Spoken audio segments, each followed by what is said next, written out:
Okay, and we're back. This is Ionicles, your host of the channel Corruption Incorporated, and this is the American Monster Part 2. Or no, I think I'm calling it the Modern Monster, pardon me. Because it isn't limited to this country, not at all. The Modern Monster Part 2. I'm going to start with the older of these two texts. In my opinion, the greatest American novel written before the 20th century. It's called Moby Dick, or The Whale. It was published in 1851. This copy is the copy that it's very tattered now and held together with duct tape and electrical tape. I read it for the first time when I was 16 years old living in Hiroshima, Japan. We'll talk about that at some point. I have a lot to say about that.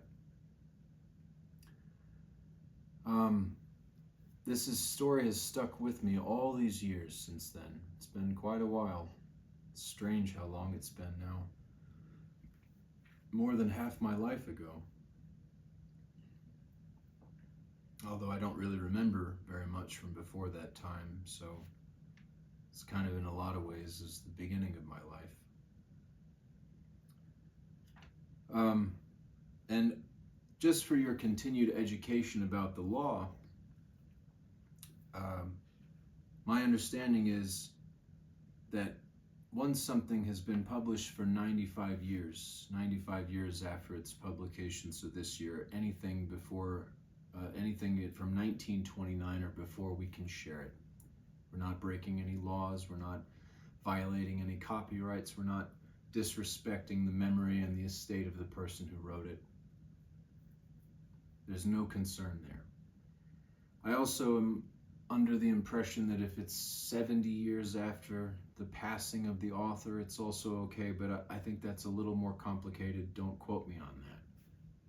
But something published in 1851, we're fine.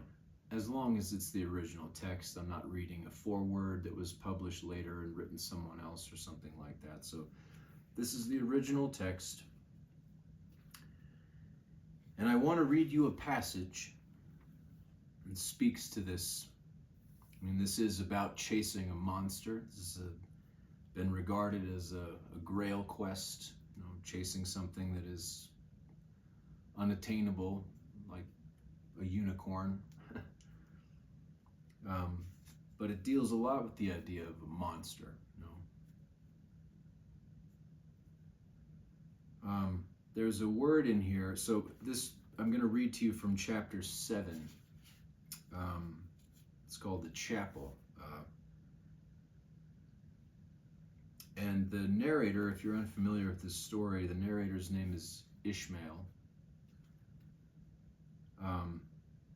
And he's gone into a chapel and he's been looking at the monuments of those who have been lost at sea. There's a word here that's very old. It's seldom used anymore. I'm going to define it for you so it doesn't derail anyone as we're listening.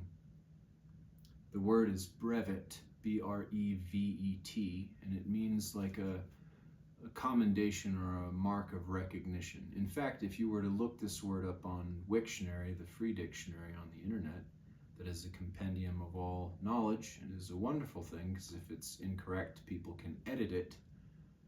I have edited things occasionally on there. And so in my opinion, it is accurate. I've heard negative opinions about it, but I think that that's quite silly, because if someone sees something on there that is not accurate, it can be fixed. And the powers that be that run this service, run these sites with the Wiki Media Foundation, they will fact check it and they will allow the update to be posted. So anyway, that word brevet means like a mark of recognition or something, and he's talking about it in the context of being like promoted if something happened to the boat. So I'll read now from chapter 7, the chapel. He's in a church now. It needs scarcely to be told with what feelings, on the eve of a Nantucket voyage, I regarded those marble tablets, and by the murky light of that darkened, doleful day read the fate of the whaleman who had gone before me. Yes, Ishmael, that the same fate may be thine. But somehow I grew merry again. Delightful inducements to embark, fine chance for promotion, it seems. Aye, a stove boat will make me an immortal by brevet. Yes, there is death in this business of whaling, a speechlessly quick, chaotic bundling of a man into eternity. But what then?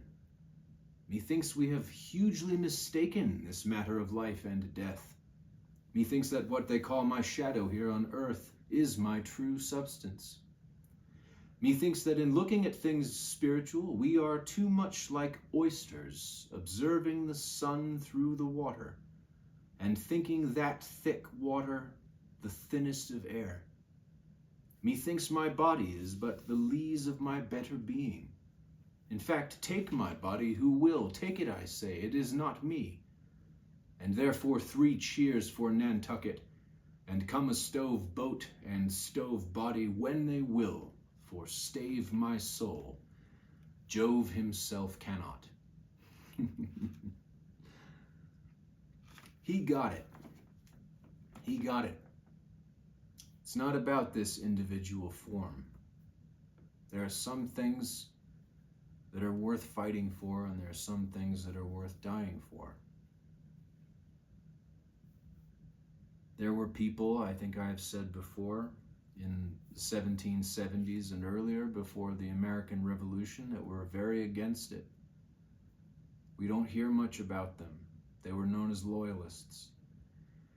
We don't hear much about them because they didn't go home after the victory and after this country was established and write a book about how foolish I was several years ago. They just faded into obscurity. Their ideas had not been the ideas that were carried on. You could say in a Darwinian sense that they had not been selected for for reproduction. But there were people, friends, I imagine even families, tore families apart, I'm sure, saying, you guys are crazy. It's going to be blood in the streets. We can't stand up against the English. But they knew better.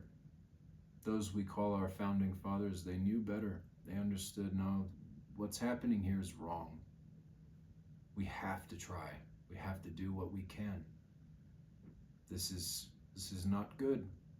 We're not even able to negotiate for better terms, better conditions. I can't speak to the leaders of these companies. They don't want to hear from me. I can't talk to Brian Armstrong, who runs Coinbase.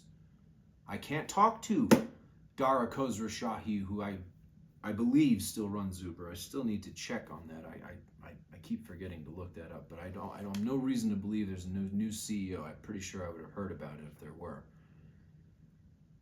Or even if so, I would still like to talk to the man. He ran the company while I was driving, trying to set out on my own, make my own schedule, work for myself. It was so lucrative in the beginning.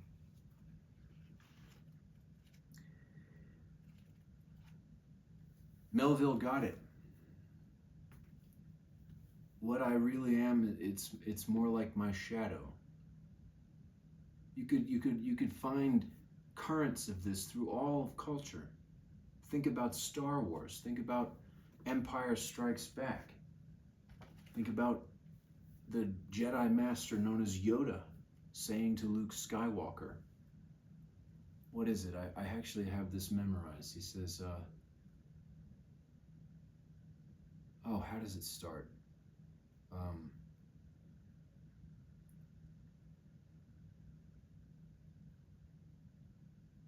He says, look at me, judge me by my size, do you? And well you should not.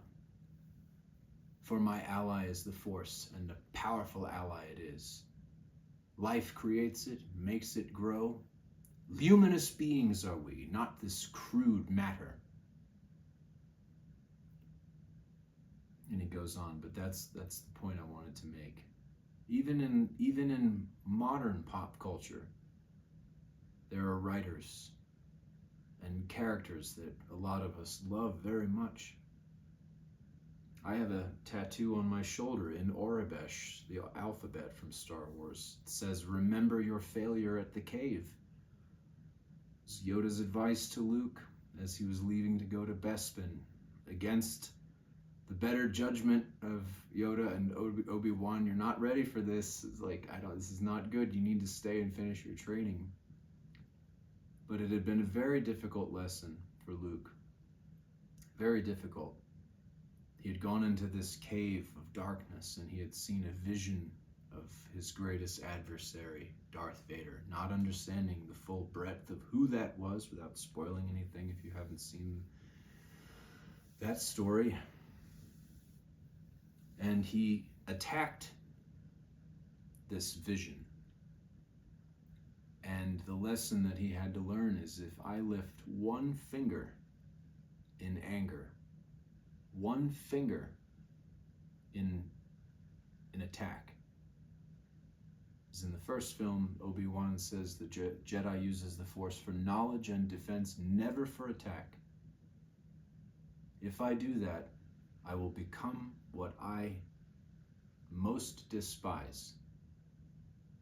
And I won't spoil what happens there, but it's a very unsettling, perhaps the most unsettling part of any of those 9 films, is what happens on Dagobah in that cave.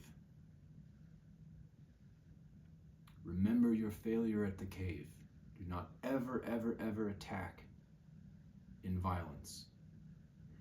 We are in so much trouble now that we actually have a leader who is, it's relatively common knowledge, for many years been operating from this philosophy that was taught to him by someone, I understand, in New York many years ago, that attack, attack, attack. That's not the way. That's not the way. That doesn't promote peace. It doesn't promote peaceful coexistence. That's not a way to peace. That's a way to war. That's a way backwards. That's retrograde motion. I have said before, this is a last resort, to shine a light on these shadows. It's not an attack the way I see it. It is in defense. It is in defense of peaceful creatures that would live peaceful lives. You cannot pass. Either you stand with us or you stand against me. And I'm a pretty bad opponent. I know several attorneys, and they've said that the whole legal charade is a sham. It's all a sham, and the lawyers get rich. They're right. They've also said that it's like a chess game. Well, I've been playing chess for over 30 years. I'm no slouch when it comes to that game. And I don't like doing this, but as I said before, I'm trying to find enjoyment. I remember a story I heard about Queen Elizabeth II, may she rest in peace, and that someone had asked her, "How do you do it? All these public appearances. How are you so chipper?" And I remember that the response I heard she gave, without quoting her, I don't remember words exactly, but that she said, "Oh, I'll tell you, you have to find the joy. You have to find something in each experience, even if it's the flower arrangements." I don't know what example she used again. There's something about the interior design or someone's outfit or something that you really enjoy, and you focus on that, fixate on that, and that's how she was able to get through and just keep smiling for all of these obligations of being a queen. Now I'm going to read to you from Walt Whitman's Leaves of Grass, which was published only about 4 years after Moby Dick, 1855. This is the original text, so I'm allowed to read this. Walt Whitman also got it. I'll read now.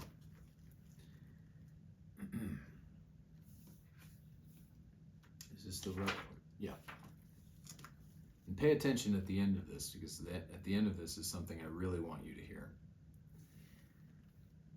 Other states indicate themselves in their deputies, but the genius of the United States is not best or most in its executives or legislatures, nor in its ambassadors or authors or colleges or churches or parlors, nor even in its newspapers or inventors, but always most in the common people.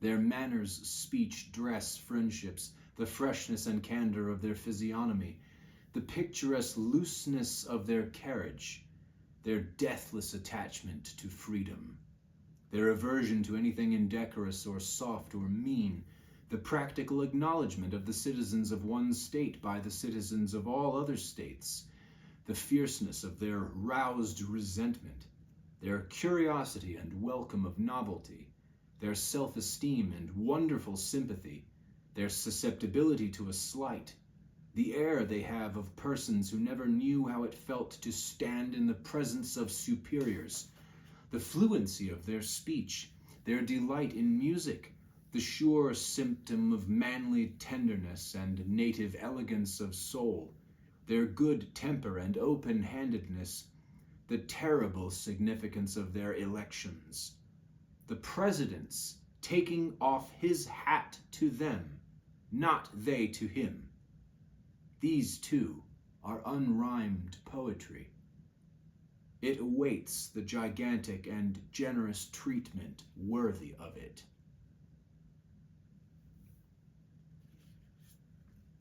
You see, we are now being led by someone who thinks the opposite of that, very obviously. That he is there for us to take our hats off to tell him how awesome he is. We are being led by someone who thinks that he's above us and he can do whatever he wants. He says it out loud, more or less. Someone who does not understand and perhaps cannot ever understand. It's quite an old dog to be learning new tricks. That the job is a public service job. And no matter what one's political affiliation is, a president like we had before him, not this last one, did his best, respect that man, but before 2017, we did have someone who understood this. And there are many people out there I've communicated with that have negative opinions of that man and things that were done with drones and things like that that I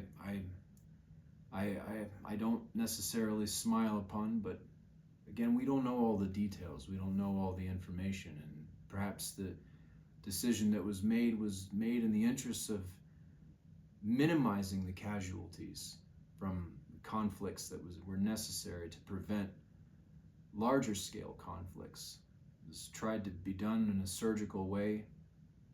We don't know. But we did have someone leading for a while who went on record. I imagine more than once, but definitely went on record at least once saying that it's a service role.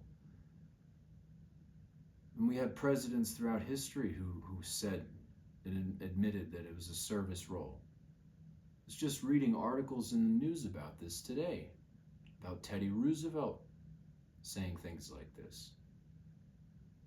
And other presidents saying that they didn't care about having all the money in the world. They would rather be thought of as a kind and faithful public servant than to be thought of as some kind of a king or some kind of mafia don or boss. It's ridiculous. And this plugs again into modern culture. If you're a fan of the Marvel Cinematic Universe, remember the first Avengers film. Someone comes from far off and is trying to take over and rule in tyranny and oppress the people and have them kneel before him, screams at a group of them, kneel. But his brother, who is a much better leader, ends up having a private conversation with him on a cliffside and says, "You think yourself better than them?" And he says, "Well, yes." He says, "Well, then you miss the truth of ruling, brother. Throne would suit you ill." And so it is. We need a better class of leader in this country. We need to get back to the root of things.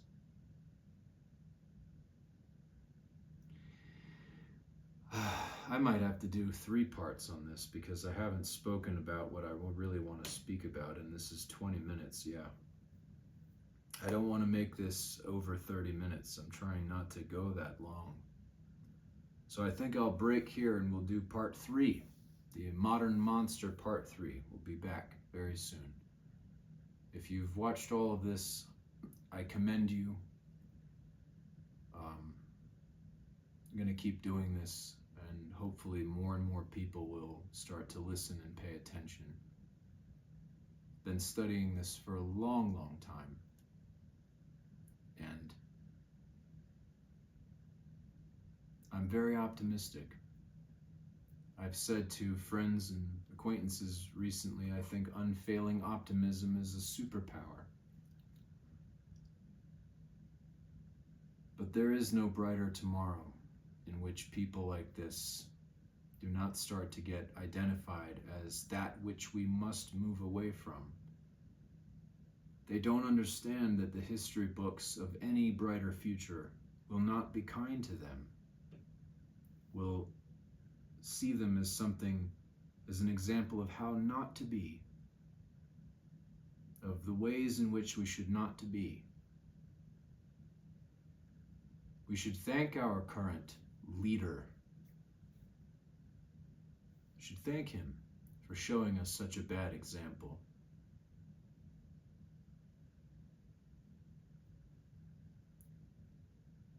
Because what a great teaching tool for future generations to be able to look at. This is such a terrible leader. In my opinion, the undisputed worst leader we have ever had in this country. I've heard some talk that people said that the president known as James Buchanan was one of our worst leaders of many decades ago. It's one of the earlier presidents in this country, and it's not very popular, I understand. May he rest in peace. But right now we have got a great teaching tool. The ways that we ought not ever allow our country to ever be led again. If we really care about peace, if we really care about what the United States stands for, these are the things away from which we must grow, one way or another. Peace be with you all. Thank you for being here with me. Thank you for listening to me. And I'll see you again very soon.